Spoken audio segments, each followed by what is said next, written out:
En direct des studios de la plus belle des radios, nous vous souhaitons une très belle entame de journée. Soyez les bienvenus, mesdames et messieurs, dans le débat de Nana FM. Nous sommes le mercredi 2 septembre 2020. Et c'est reparti pour une nouvelle session ordinaire au Parlement, la deuxième de l'année. Une vingtaine de textes à examiner par les députés et des ministres qui devront s'expliquer sur un certain nombre de sujets devant la représentation nationale. Mais alors, la démocratie togolaise permet-elle réellement au peuple de s'exprimer? C'est l'interrogation du jour. Et pour en parler avec moi dans ce studio, Sénat Alipuy, le président du groupe parlementaire ULC. Bonjour, monsieur Alipuy. Bonjour, monsieur Afanou. Bonjour, chères auditrices et bonjour, chers auditeurs. Ce débat se fera justement avec vous, auditeurs et auditrices, qui pouvez réagir dès maintenant via la page Facebook de Nana FM et dans une vingtaine de minutes par téléphone à travers le 91 09 71 71 ou le 96 61 58 58. Avec Antoine Tété Oméni à la mise en onde, je m'appelle Antoine Afanou. La démocratie togolaise permet-elle réellement au peuple de s'exprimer? C'est le thème du jour.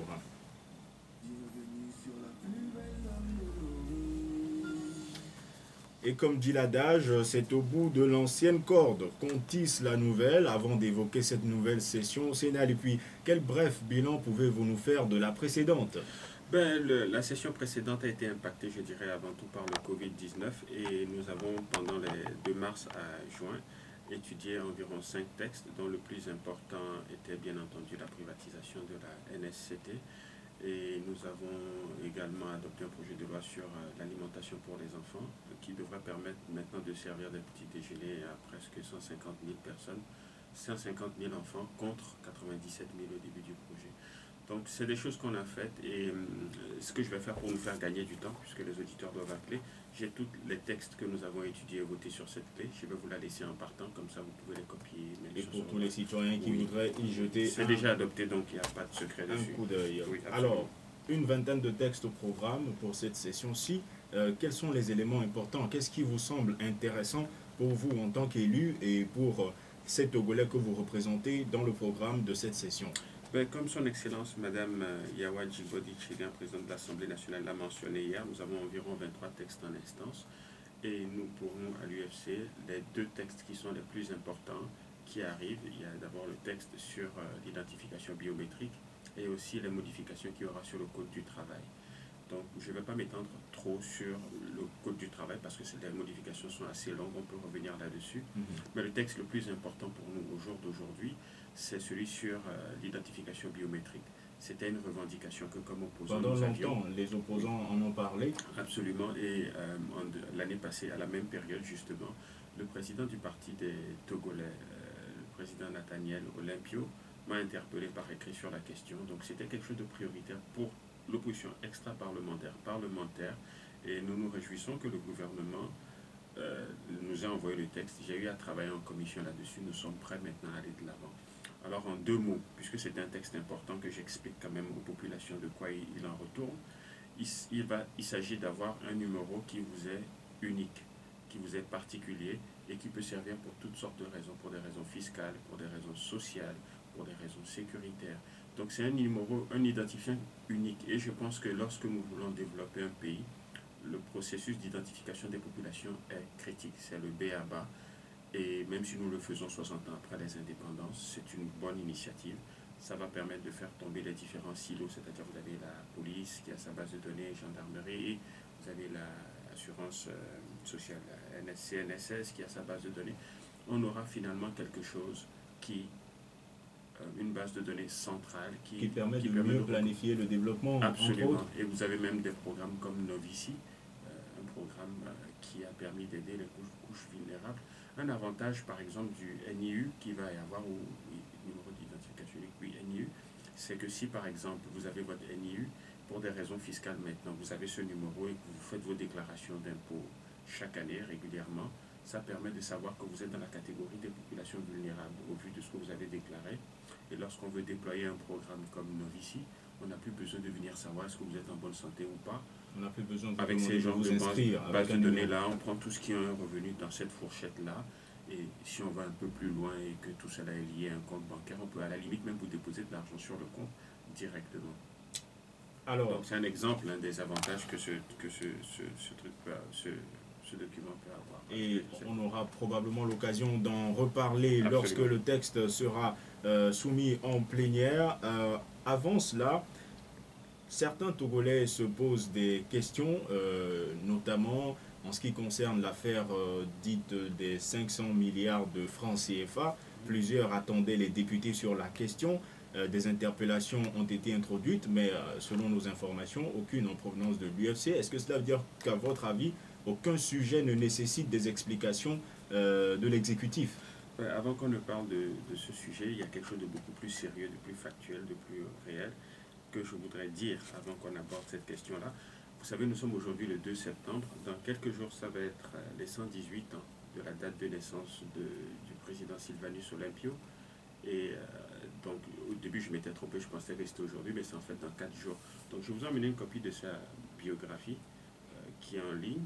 Je vous encourage également, si vous pouvez, à lire le livre d'Atuche Agobli sur Sylvanus Olympio et celui du conseiller spécial de notre président, le docteur Ekoué-Foli Gada. Il a écrit un très bon livre sur ses relations avec la France et tout le reste. Donc pour ses 118 ans, c'est quelque chose qu'il faut qu'on marque. C'est quelqu'un qui nous a rendus indépendants. Donc avant qu'on ne rentre dans l'émission, je devais le dire, mais bon, on est parti un peu dans tous les sens. Donc je vous le laisse et j'espère qu'on aura l'occasion d'en reparler peut-être dans une émission, son héritage. Hein. Absolument, mais mise à côté de soupçons, entre guillemets. Si j'utilise le terme de soupçon, c'est parce qu'il n'y a pas encore eu de procès. D'un détournement de 500 milliards. Ah oui, vous êtes encore dans cette affaire. Ah oui, absolument. 500 milliards. Les Togolais y tiennent. Bon, écoutez, on ne va pas perdre la matinée sur ça. On a des auditeurs qui vont nous appeler. Tout ce que moi je peux vous dire, c'est que cette affaire est pendante devant les tribunaux. Et donc la justice va s'en occuper. Moi, je vous ai déjà donné mon opinion. Vous savez, il y a une confraternité entre les journalistes. Donc on n'a pas pu avoir un débat de fond, faire de vraies analyses là-dessus. Donc je me suis retiré de la discussion de go. Ce que je ne vous avais pas dit, c'est que j'ai quand même au moins 10 ans, sinon plus, d'expérience dans le secteur pétrolier. J'ai commencé ma carrière dans une raffinerie chez Shell. J'ai travaillé pour Weir Pétrole et Gaz. Donc c'est un secteur que je maîtrise bien. Et lorsque je disais que cette affaire-là n'était pas sérieuse, bon, malheureusement, on était dans le registre de l'émotion, tout le monde était chaud. Mais ça, maintenant, c'est passé. Disons que la passion est plus ou moins retombée. Maintenant, la question est de savoir, est-ce que l'UFC, dans la lecture que votre parti a de la gestion qui est faite du pays, tout est transparent, il n'y a aucun sujet sur lequel vous auriez pu interpeller... Cette affaire-là, il n'y avait rien. S'il y avait quelque chose, je l'aurais fait. Vous en restez convaincu. Ça, c'est comme député que je vous l'ai dit maintenant. Le parti politique UFC aussi suit ce dossier-là. Et s'ils ont envie de faire quelque chose, ou s'ils veulent faire quelque chose, leur porte-parole s'exprimera sur la question, ou bien ils me donneront des instructions dans ce sens-là. Mais je pense que tout le monde a une petite idée qu'un œuf n'est pas un bœuf et que de toute la façon la justice va éclaircir cette affaire-là. Absolument, disons qu'on verra bien. Alors, est-ce que vous pensez que dans votre manière d'incarner cette fonction d'élu de la République, vous avez pris en compte les aspirations du peuple togolais? Je vais vous dire que c'est quand même un travail assez difficile que nous faisons. Et le manque de communication que nous essayons de briser avec ma présence régulière sur les médias, fait que donc, les gens ne sont pas vraiment au courant de ce que nous voyons, des enjeux qu'il y a, des problèmes que nous rencontrons, des difficultés que nous rencontrons. Et donc ils pensent que les députés sont payés 1-2 millions tous les mois à ne rien faire. Les aspirations des populations togolaises, plus que n'importe qui, nous les portons et nous les partageons. Parce que, écoutez, je vous parlais tout à l'heure de Sylvanus Olympio, c'est la blodée, c'est la construction d'une nation, il y a un récit qui va avec la lutte que nous menons. Donc les problèmes auxquels les populations font face, notamment le chômage, la pauvreté, l'absence de soins adéquats de santé, où chaque fois que vous êtes malade, il faut vous évacuer, et des histoires pareilles, c'est des choses que nous aussi nous vivons, qui sont notre priorité. Maintenant, entre ce qu'on veut et ce qu'on peut, et ce qu'il faut faire compte tenu du contexte dans lequel nous sommes, qui est que nous sommes un parti minoritaire au Parlement, notre marge de manœuvre est limitée, nous comprenons bien les aspirations des populations. Vous les écoutez, vous les rencontrez, vous discutez. À leur rencontre. Pas plus tard que la semaine passée, j'étais aux côtés de la présidente du HCON, son Excellence Madame Awanana, à Djereouye et à Bokwa dans la préfecture de Logou, pour inaugurer des bâtiments scolaires. Nous n'inaugurions pas les bâtiments, nous l'accompagnons. Mais pour vous dire que nous sommes aux côtés des populations, nous sommes à l'écoute des populations, nous voyons ce que les populations vivent, et je vais vous faire une confidence. nous sommes les premières victimes de tout ce qui ne fonctionne pas dans la gouvernance. Parce que vous savez, lorsque les gens ont un problème, on va aller voir notre député, il va nous trouver la solution. Que ce soit pour une naissance, un mariage, un funérail, la maladie, les problèmes d'adduction d'eau, les problèmes d'électricité. Et ils estiment que c'est vous qui les représentez. Absolument.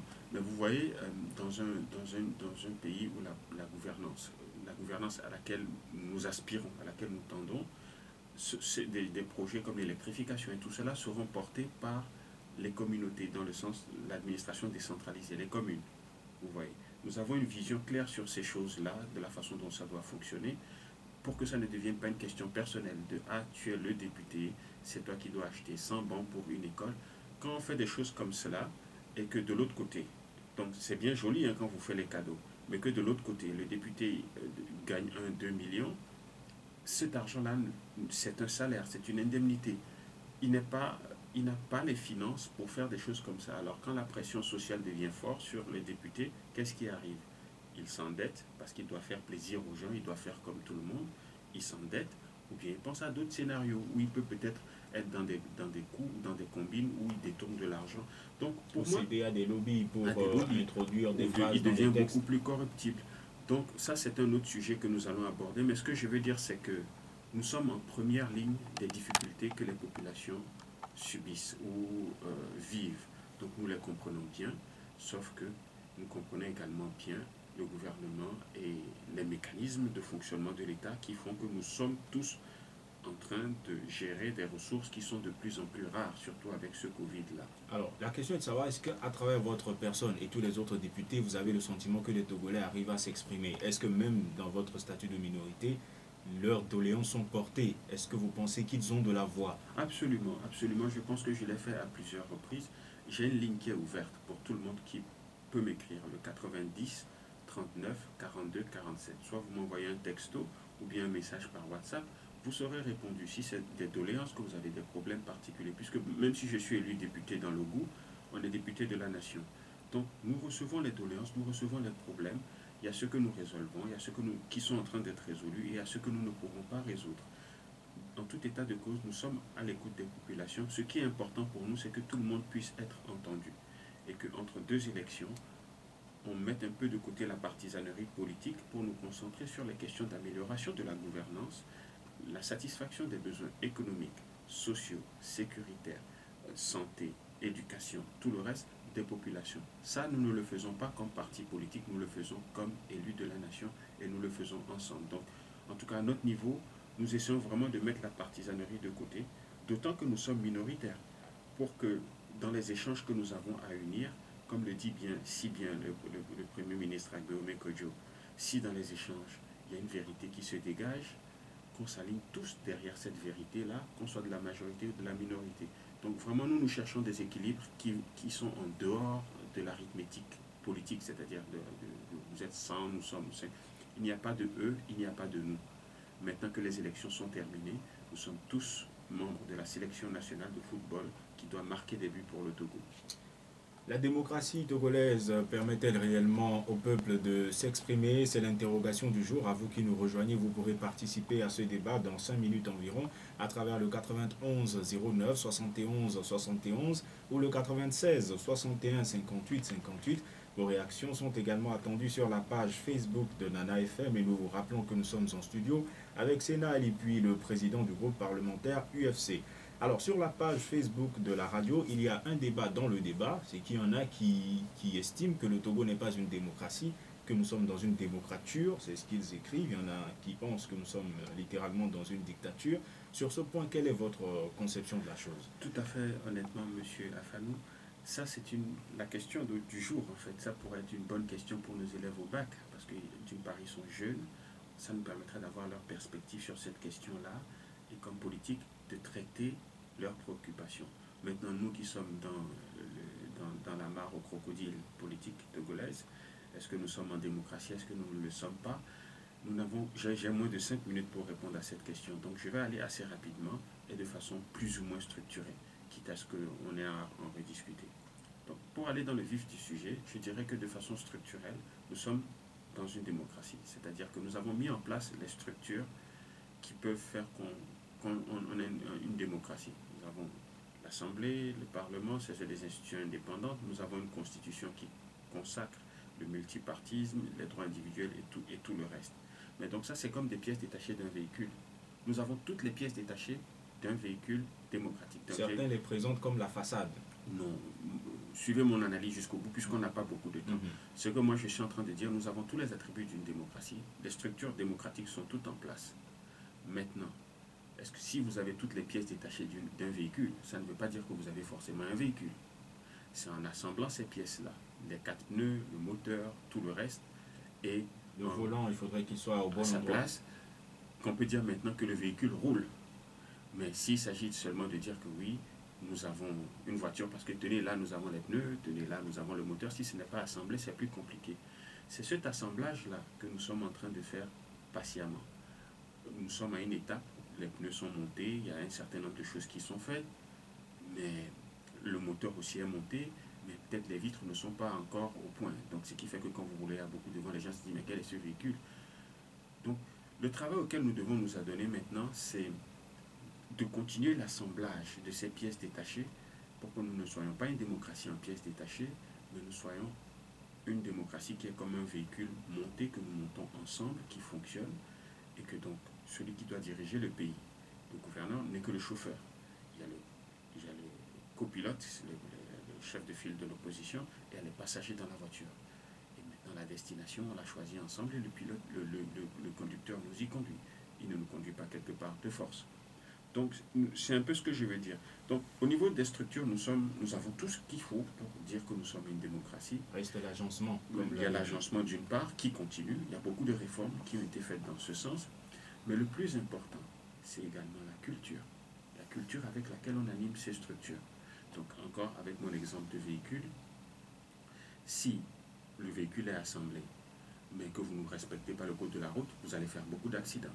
Si le véhicule est assemblé et au lieu de le conduire, vous passez votre temps à vous bagarrer pour savoir qui va être chauffeur, et celui-là quand il est fâché, il arrache un pneu, celui-là quand il est fâché, il arrache le capot, on ne va pas arriver à bon port. La culture avec laquelle on anime les structures que nous avons est c'est ce qu'il y a de plus important. D'un côté, il y a la légalité, il faut maintenant qu'il y ait la légitimité, c'est-à-dire qu'on ait des élections consensuelles. Quand on sort de l'élection est tellement propre que celui qui la conteste va paraître quasiment ridicule. Et ça, c'est un processus qui est en cours, qui va prendre encore beaucoup de temps, mais on va y arriver. Ça veut dire que les Togolais devront patienter encore un petit peu pour se sentir vraiment impliqués dans ce processus? Absolument. Il faudrait qu'à un moment donné, on sorte du registre de l'émotion pour aller dans le registre de la raison. Vous voyez, quand par exemple on a des élections comme en 2018 qui arrivent, et que nous étions en pré-campagne depuis juillet, août, allant dans les villages pour demander aux gens de s'enregistrer, que les gens, pour des raisons émotionnelles, ne disent pas aux autres, ne vous enregistrez pas. Et qu'on se retrouve le jour de l'élection avec des gens qui ne sont pas enregistrés, qui le regrettent 6 mois plus tard, et il faut encore faire des enregistrements, ça coûte de l'argent. Donc, il faut qu'on quitte le registre de l'émotion pour rentrer dans le registre de la raison. Il faut qu'on quitte le registre du mensonge pour rentrer dans celui de la vérité. Parce que le mensonge est quelque chose qui mine ce pays et qui est en train de tuer ce pays. Je disais hier au doyen Abbas Kabwa que finalement, parce qu'il m'expliquait qu'il y a des gens qui diminuent leur âge, il dit qu'ils appellent ça âge CFA. Alors je lui disais, mais que finalement, qu'est-ce qu'il y a de vrai dans ce pays? Si vous devez diminuer votre âge, vous mettez des cheveux sur votre tête qui ne sont pas vos cheveux, et vous ne dites pas la vérité, il faut bien qu'il y ait quelque chose de vrai à un moment dans le pays. Donc c'est cette transition-là d'une culture de mensonge à une culture de vérité, d'une culture de raison à une culture au lieu d'une culture d'émotion, d'une culture de communication, où on explique ce qu'on fait, où on dit ce qu'on va faire, pour permettre aux gens de nous suivre. Vous voyez comme là, je suis là, je vous fais un peu le bilan, j'ai le travail qui est sur une clé, vous allez pouvoir voir si les 5 textes que je dis, c'est vraiment 5, si c'est 4, 3.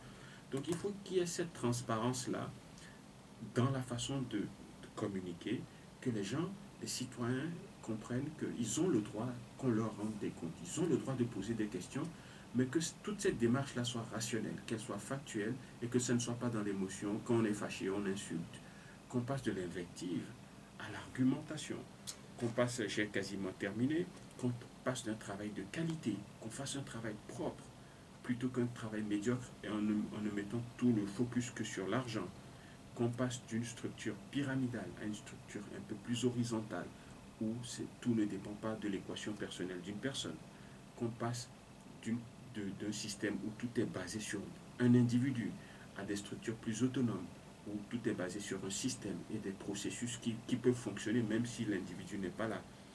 Et qu'on quitte une fois pour de bon cette façon de tout le temps qu'il y a une situation, chercher le coupable, au lieu d'être en train de chercher les solutions. Parce que quand on cherche le coupable, finalement on le trouve, mais ce n'est pas ça la solution au problème. Donc, si ça peut dissuader d'autres personnes d'emprunter la même voie. Alors, rarement. Rarement. Comme sur la page Facebook de Nana FM, lui préfère la bonne gouvernance à la démocratie. Il dit que ce concept de démocratie a été instauré par le colon pour nous distraire et profiter de nous. Après l'indépendance, nous avons choisi de discuter, de bavarder autour de la démocratie au lieu de parler de bonne gouvernance. Le résultat, aujourd'hui, nos États sont mal gouvernés. Qu'est-ce que vous en pensez? Je trouve que c'est une heureuse coïncidence. J'étais en train de terminer en vous disant qu'il faut qu'on arrête de chercher le coupable et qu'on se concentre plutôt sur pour chercher des solutions. Et la prochaine réaction que vous me donnez, il y a quelqu'un qui nous parle de colon. Donc à partir du moment où il est en train de chercher le coupable ou la cause de la situation dans laquelle nous sommes, il n'est pas nécessairement dans une démarche où il va trouver nécessairement une solution. Dans le sens que oui, tant et aussi longtemps que les Français, l'Union européenne, les Américains, les Chinois, tout le monde est là pour porter le blâme de nos insuffisances, nous ne sortirons pas de l'ornière. Et avant de donner la parole, nous sommes responsables de nos pays. Les autres qui viennent, ils viennent nous aider. Justement, quand on nous a donné l'indépendance, il nous appartenait de faire des États découpés par notre histoire, des nations. Si 60 ans plus tard, nous n'avons pas d'eau, d'hôpitaux et tout le reste, ce n'est pas la faute à la France, c'est la faute à notre incapacité de transformer ce territoire que nous avons, où nous devons vivre en commun. Et là, vous êtes en train de rechercher des coupables aussi. Et en ce qui concerne la démocratie et ce que nous en faisons en Afrique, la situation en Côte d'Ivoire actuellement, au Mali actuellement, que vous disent l'état des lieux dans ces deux pays, parlant de démocratie, de gouvernance, d'alternance, de conservation de pouvoir? Alors, je vais être honnête avec vous, pour n'induire personne en erreur. Si vous voulez que j'aborde la question de la Côte d'Ivoire, vous n'aurez pas un avis objectif, vous aurez un avis subjectif, parce que je suis un inconditionnel du président Alassane Ouattara. C'est-à-dire que moi, je vote Ouattara jour et nuit. Ne me demandez pas. Mais je dois vous poser la question, pour quelle raison? Alors, est-ce un ancien camarade? Juste pour savoir. Monsieur Ouattara a 78 ans. Allez, on ne sait jamais. Alors, bon, il a travaillé avec mon père, ils ont fait la Banque centrale ensemble, donc j'ai eu l'occasion de le connaître depuis que je suis bambin, mais ce n'est pas mon collègue, ce n'est pas mon ami. C'est le président de la Côte d'Ivoire. C'est un monsieur que j'admire beaucoup. C'est un libéral comme moi. J'ai beaucoup de respect et d'admiration pour le travail qu'il a fait en Côte d'Ivoire. Est-ce que cela veut dire qu'il faut le soutenir quand il donne une parole et qu'il revient déçu? Non, n'allons pas vite en besogne. Vous voyez ici, je vous l'ai apporté, c'est la liste des 36 candidats à l'élection présidentielle en Côte d'Ivoire. Pour vous dire que pour un fauteuil, ils sont déjà 36 à la base. Je vous ai envoyé hier par ma secrétaire la constitution de la Côte d'Ivoire et du Mali. On ne va pas la lire parce que les auditeurs attendent pour parler. Mais l'article 55 est clair. Le président de la République est élu pour 5 ans au suffrage universel direct. Il est rééligible une fois. L'article 184 dit que la présente constitution entre en vigueur à compter du jour de sa promulgation par le président de la République, qui se trouve être le 8 novembre 2016. Donc, dans le pire des scénarios, il peut dire que, bon, à partir du 8 novembre 2016, ça c'est son premier mandat et il va faire un dernier mandat. Ou dire que maintenant nous sommes dans une autre république et là il fait son premier mandat. Cela ne vous rappelle aucune autre situation, ce débat? Non, la question c'est qu'au niveau de la CEDEAO, on s'est tous entendu que c'est 2 mandats et puis tu t'en vas. Donc la constitution ivoirienne dit que c'est 2 mandats et tu t'en vas. Avant c'était le Togo qui faisait l'élève difficile dans cette matière-là. Nous avons, avec l'aide de la majorité unie, limité les mandats également au Togo.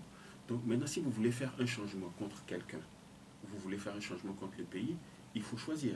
Moi, je ne suis pas dans l'émotion ou dans la personnalisation du débat pour dire qu'il faut voir la tête qui est là-bas pour voir si... Vous dites que vous êtes avec lui jour et nuit. Oui, de façon subjective. Et vous l'avez admis. Je l'ai admis. Mais ce que je veux vous dire, c'est que légalement, il a le droit d'aller à ces élections-là. Surtout qu'il a 1 million de gens qui parrainent sa candidature, contre 70 000 pour certains. Et si Bédié, notre brave Bédié de 86 ans, qui a déjà fait presque 2 mandats et qui est candidat à un 3e, peut aller et ça ne suscite aucun émoi. Que reproche-t-on à Ouattara? Maintenant, le reste, c'est une question d'éthique. Et je crois qu'il voulait partir, puisqu'il a même désigné publiquement son successeur. Mais on a un cas de force majeure. Tout ce que moi j'espère, c'est que les élections soient libres et transparentes. Parce que la question de la limitation du mandat, c'est un faux débat, que ce soit en Côte d'Ivoire ou ici. Le vrai débat, c'est que les élections soient libres, transparentes et qu'on ne fraude pas les élections. Si les élections sont libres, c'est comme c'est le cas au Sénégal, s'il est battu comme Abdoulaye Wade est parti, il s'en ira. Donc je vous laisse la constitution de la Côte d'Ivoire également. Merci, ça me fait de la documentation. Pas du Mali je vous laisse celle du Mali aussi. Si vous voulez. C'était une brève incursion dans la sous-région, on parlait de démocratie et nous y sommes. Chers auditeurs, vous avez la parole dès maintenant, le 91 09 71 71. À votre avis, la démocratie togolaise permet-elle réellement au peuple de s'exprimer? Premier auditeur en ligne, allô? Auditeur en ligne, le 91 09 71 71 ou le 96 61 58 58. Pour gagner du temps, nous y allons directement. Allô? Allô? Bonjour. Oui, bonjour. Max, Oui, comment allez-vous? ça va bien, merci. Allez-y, nous vous écoutons. Michel, oui, bonjour. Bonjour Monsieur Max. Le thème du jour, c'est la démocratie togolaise. Permet-elle réellement au peuple de s'exprimer? Voilà. Et je dis, vous n'avez pas dit la démocratie au Togo. Donc, cette démocratie togolaise... C'est sous-entendu, hein, Max. Oui, C'est sous-entendu. oui, oui, oui.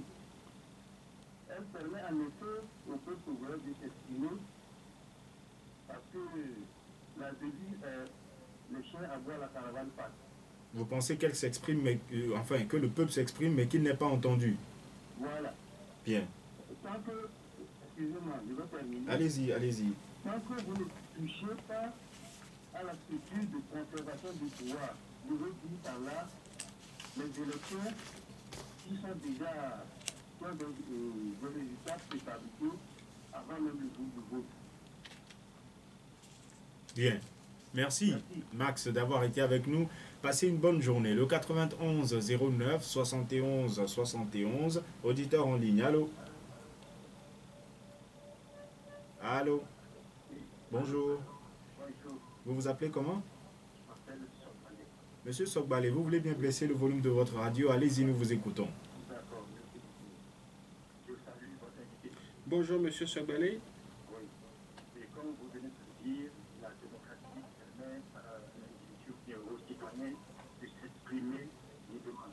Même si son idée est une vilaine idée, si l'idée est brillante, la démocratie lui permet d'exprimer son idée. Et si cela ne va pas, on puisse l'amener à la raison. Mais ce que nous constatons est que par cause la force du fusil, cette démocratie togolaise en train d'être éteinte. C'est ce qui est marrant de vous. Et je voulais poser une question à notre compagnie, notre invité. Ce qu'on appelle la transparence, il vient de la prononcer, là, le mot transparent, qui veut le prononcer. Cela veut dire qu'elle a appris des choses. Est-ce que lui, sincèrement, la main sur la circonstance, il peut me dire que la transparence a été observée au cours des élections bien. Bien. Dans les résultats des élections du Togo, passer la transparence, comment de compter les bureaux de vote par bureau de vote, les choses bureau de vote par bureau. Si ces élections ont été transparentes. Nous avons compris la question, M. Sokbalé, et M. Alipi vous répondra dans quelques instants. Auditeur en ligne, allô? Bonjour monsieur. Bonjour M. Gallo, comment allez-vous? Ça va très bien. Allez-y, nous vous écoutons. Bon, moi je voulais demander, pourquoi dans les pays francophones en Afrique là, il y a problème d'élection? Ouattara va encore tricher. Non, Ouattara c'est qu'il va tricher. C'est que nous les discutons de ça. Sinon, Ouattara va s'en. Donc vous êtes inquiet aussi en ce qui concerne la transparence, c'est cette notion. Totalement. Bien. Carrément le Togo. Ouais, c'est pas normal. Bien, merci. Non. Merci M. Gado, passez une bonne journée. Dernier auditeur en ligne, allô? Allô? Bonjour. Monsieur Kokou, comment allez-vous? Alors Dagoué, veuillez rapprocher le téléphone de votre bouche et parler un peu plus fort s'il vous plaît. Ok. C'est pas le temps. Mhm. Je voudrais que vous me repreniez le thème. J'espère que ce n'est pas pour me dire après que vous n'avez pas envie d'y répondre. La démocratie togolaise permet-elle réellement au peuple de s'exprimer? La démocratie togolaise, la démocratie, le Togo a sa démocratie à part, et les autres pays ont la leur à part. Eh bien, on entend des Est-ce que formules, la démocratie française, la démocratie malienne également, hein. En Afrique, on dit qu'il y a des conneries. La démocratie, elle est là pour tout le monde. Soit vous la respectez, soit vous ne la respectez pas. Est-ce que vous avez le sentiment d'être entendu? Est-ce que votre voix est portée, à votre avis? Vous-même, vous savez que la voix du peuple n'est pas écoutée. Et votre invité aussi le fait. Mais ce qui me choque, c'est ceux qui viennent nous expliquer les choses correctement. C'est eux en même temps qui accompagnent le pouvoir dans cette zone. Ça veut dire que vous êtes d'accord avec toute la description faite par M. Alipi, mais vous pensez qu'il la met mal en œuvre, c'est cela? Eh oui, si c'est ce que vous dites, il faut avoir le courage de le dire. C'est ce que moi j'ai cru comprendre. Vous avez compris exactement. Bien, merci, merci. Je voudrais poser une question. Allez-y très rapidement. Il est à l'Assemblée. Je voudrais savoir, au jour d'aujourd'hui, le nombre des députés pour le Togo, c'est combien? Est-ce que M. Agbouemo est remplacé par ce suppléant ou bien pour son siège est vide et ils sont au nombre de 90? Comment les choses se passent à l'Assemblée exactement? Bien, merci Monsieur Kokou. Passez une excellente journée. Vous étiez le dernier auditeur que nous pouvions prendre en ligne ce matin et on va commencer avec lui. Il pense que le peuple s'exprime, mais sa voix n'est pas écoutée. Et à l'Assemblée nationale, il dit que vous avez bien expliqué le processus démocratique et bien présenté la situation. Mais que vous dites que ce sont ceux qui expliquent le mieux, qui accompagnent le pouvoir dans cette besogne, je le cite. Que pensez-vous de cette façon de voir? Ben, je pense que je vous disais que moi je suis dans la transparence. Je communique, je ne suis pas dans une officine en train de faire des choses obscures. Je viens ici et c'est un risque que je prends. À chaque fois que nous vous invitons, c'est vrai, il faut le souligner, vous acceptez notre Donc je suis invitation. ouvert, je ne cache rien, on peut parler de tout. C'est ce que je vous disais même avant l'émission. Il n'y a pas de sujet tabou. Bon, maintenant il faut comprendre que nous sommes une équipe de football. Je suis 1 sur 11. Ce n'est pas moi qui suis le capitaine de l'équipe. Dans cette équipe nationale, ce n'est pas mon club qui fournit la majorité des joueurs. Ici, c'est 1 sur 91 et officiellement 91. Et M. Kokou voudrait savoir la situation d'Agbeome Kojo. Encore là, c'est compliqué de parler de M. Agbeome parce que nous avons une relation plus ou moins personnelle. Donc, ça devient subjectif. Ce que je peux lui suggérer, puisque c'est une question qu'il pose, est-ce que M. Agbeome est toujours membre de l'institution Assemblée nationale? Ça serait qu'il s'approche de l'administration de l'institution Assemblée nationale, qu'il les appelle ou qu'il vienne à l'Assemblée demander le bureau de la présidente, son secrétaire de cabinet, pour poser la question à ce niveau-là. Et ils vont lui donner une réponse qui engage l'Assemblée. Moi, je ne peux pas m'exprimer sur cette question. Monsieur Gado, il dit que le problème de la transparence des élections, c'est surtout en Afrique francophone. Il pense que la Côte d'Ivoire est en train de copier le Togo. Mais copier le Togo, dans quel sens? Il a affirmé que probablement Alassane Ouattara allait gagner par des fraudes et que ça ressemble un peu à la situation, puisque c'est ce qui est dénoncé également au Togo. Bon, moi, je ne peux pas rentrer dans ce débat-là et je n'aime pas tellement l'utilisation quand on veut dire des choses qui ne sont pas positives, qui sont négatives. On dit francophone pour faire référence au français ou à la France. Il y a des pays francophones. Ceux qui parlent le français, il y a des pays pour traduire francophones, simplement. oui, des pays francophones où la démocratie se passe très très très bien. Le Sénégal. Le Sénégal est un pays où on ne parle pas, il n'y a pas trop de problèmes. Le Niger. Bon, on pourrait continuer. Donc, appelons un chat et ne disons pas que tous les chats sont noirs, parce que les chats, ils ont différentes couleurs. Mais par contre, dans les exemples, vous n'avez pas mentionné la Côte d'Ivoire. La Côte d'Ivoire est un exemple de démocratie et le règne du président Ouattara s'est passé sans trop d'incidents. D'ailleurs, les gens qui sont contre lui aujourd'hui étaient avec lui jusqu'hier et nous disaient qu'il était le Messie. Alors moi, je me méfie des gens qui mangent avec vous et ensuite crachent dans la soupe. C'est ce que je peux dire. Mais je vous ai déjà dit, je ne peux pas vous donner une opinion objective sur cette question. M. Ouattara, parce que je soutiens M. Ouattara. Donc, je suis disqualifié. Monsieur Sokbale dit que la démocratie permet à tout le monde de s'exprimer, même si les idées ne sont pas très bonnes. Mais il pense qu'au Togo, la force militaire étouffe cette démocratie. Et il est revenu aussi sur la problématique de la transparence des élections. Oui, c'est vrai, force militaire. Ce qui me renvoie au Mali.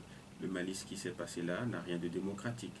Si ça leur convient, c'est leur Le problème. peuple pense qu'il a été entendu et que Quel c'est ce peuple? qu'il voulait. Ceux qui se sont exprimés, et il n'y a pas eu de manifestation Il faut contre qu'on soit sérieux. le coup d'État entre Il faut qu'on guillemets, soit mais sérieux. pour. On vous dit que l'armée a pris le pouvoir, c'est donc des gens armés. Ils ont même pu aller capturer le chef de l'État qui est élu. Et vous parlez de peuple qui va sortir pour affronter des gens armés sans armes. Mais Moi, je personne pense les que a obligés à sortir pour fêter ce pense que honnêtement, et ça, ce que je dis n'engage pas l'UFC. Hein. Moi, je pense que l'armée malienne rehausserait son image, ferait l'honneur du Mali, si elle libérait le Mali au lieu de faire des coups d'État.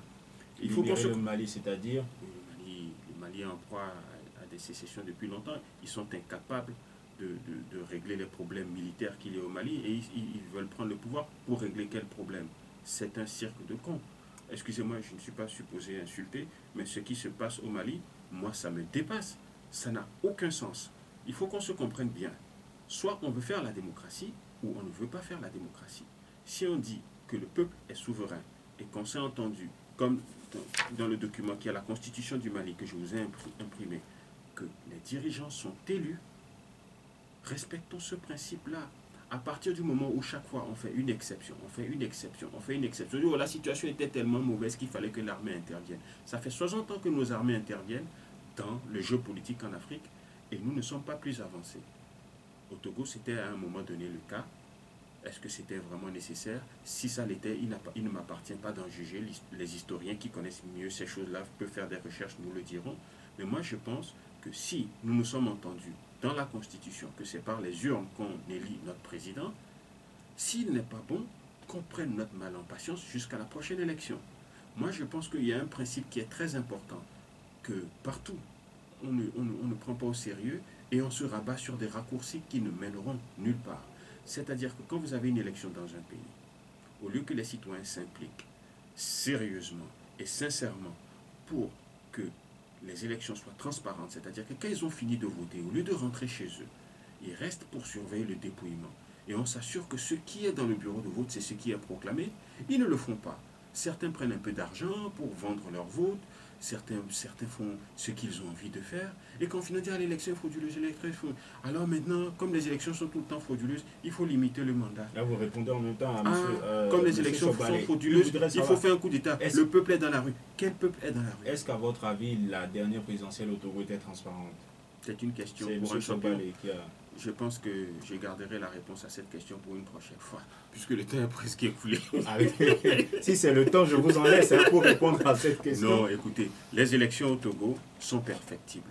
C'est-à-dire que si je dois comparer l'élection de 2020 avec celle de 1998, où nous estimons que l'UFC avait gagné, ou les autres, l'élection de 2020 est plus transparente que celle de 1998, ou de toutes celles qui l'ont suivie.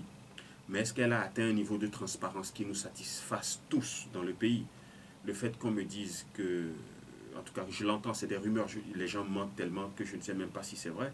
On dit que le principal challenger du président Faure a pris la clé des champs et se retrouve dans un champ de maïs. Je ne sais pas si c'est vraiment vrai, mais le fait qu'il ne soit plus dans le jeu politique... Lui-même, dans un audio, a affirmé s'être mis à l'abri. On peut certifier que c'est vraiment sa voix ou bien quelqu'un qui le copie. Vous savez, dans ce pays, tout est possible. En tout état de cause, ce n'est pas ça le point. Ce qui est important, je pense que moi, l'élection que j'aimerais voir au Togo, c'est que c'est un peu comme au Sénégal. Le perdant appelle le vainqueur. J'ai perdu, ce n'est pas la fin du monde. J'ai 5 ans pour mieux me préparer pour la prochaine fois. Quand on appelle les gens à se recenser, je fais le maximum. Maintenant que la diaspora peut voter, allez prendre vos cartes consulaires au lieu d'être sur Internet avec des pseudonymes et insulter les gens du matin au soir. Mettez-vous dans une position pour qu'à la prochaine élection, vous puissiez faire une différence. C'est ce que tous les gens qui avancent font. Donc c'est un peu ça. L'élection qui vient de se passer donc, est perfectible. C'est-à-dire que on peut faire mieux. Il y a eu des insuffisances qu'il faut qu'on corrige. Et il faut que notre politique soit plus inclusive.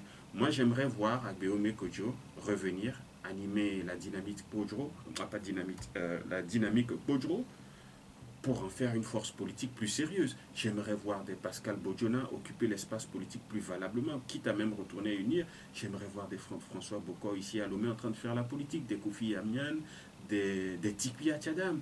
Il faut que nous ayons une société plus inclusive, mais ça ne dépend pas que du gouvernement. ça dépend aussi de ceux qui, à un moment donné, font du populisme. Il faut qu'ils reviennent à la raison et qu'on fasse de la vraie politique. Et enfin, Max, qui pense que le peuple peut s'exprimer seulement, il n'est pas entendu. Le chien aboie, la caravane passe et on vous laisse tranquille tant que vous ne touchez pas au mécanisme de conservation du pouvoir. Moi, je pense que le peuple s'exprime. Le meilleur moyen pour le peuple de s'exprimer, c'est par les urnes.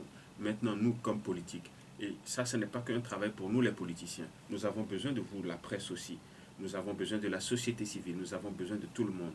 Pour que quand les gens votent, c'est ce qu'ils ont voté, qu'on proclame et qu'il n'y ait pas de palabres. C'est-à-dire que le résultat nous mette tous d'accord. C'est le défi auquel nous faisons face maintenant. Si tout le monde fait son travail correctement, tout le monde est impliqué, je pense qu'avec le temps, on aura des élections de plus en plus propres, des élections qui nous mettent de plus en plus d'accord, de façon à ce que, comme je le disais un peu plus tôt dans l'émission, lorsque l'élection est terminée, on met la partisanerie de côté, on se met ensemble pour arranger le pays. On peut considérer cela comme votre mot de la fin? Ben, ça dépend si vous avez une autre question. Merci. Merci, M. Alipu, d'avoir accepté notre invitation. Ce débat se termine. Merci à vous, mesdames et messieurs, de l'avoir suivi et d'y avoir participé par téléphone comme par Internet. Antoine Tété Oméni était à la mise en onde. Je m'appelle Antoine Afanou. Et dans quelques instants, vous retrouvez Sandra Anthony pour les avis et communiqués. Le débat de Nana FM vous retrouve demain matin dès 7h15. Passez une excellente journée en compagnie de vous.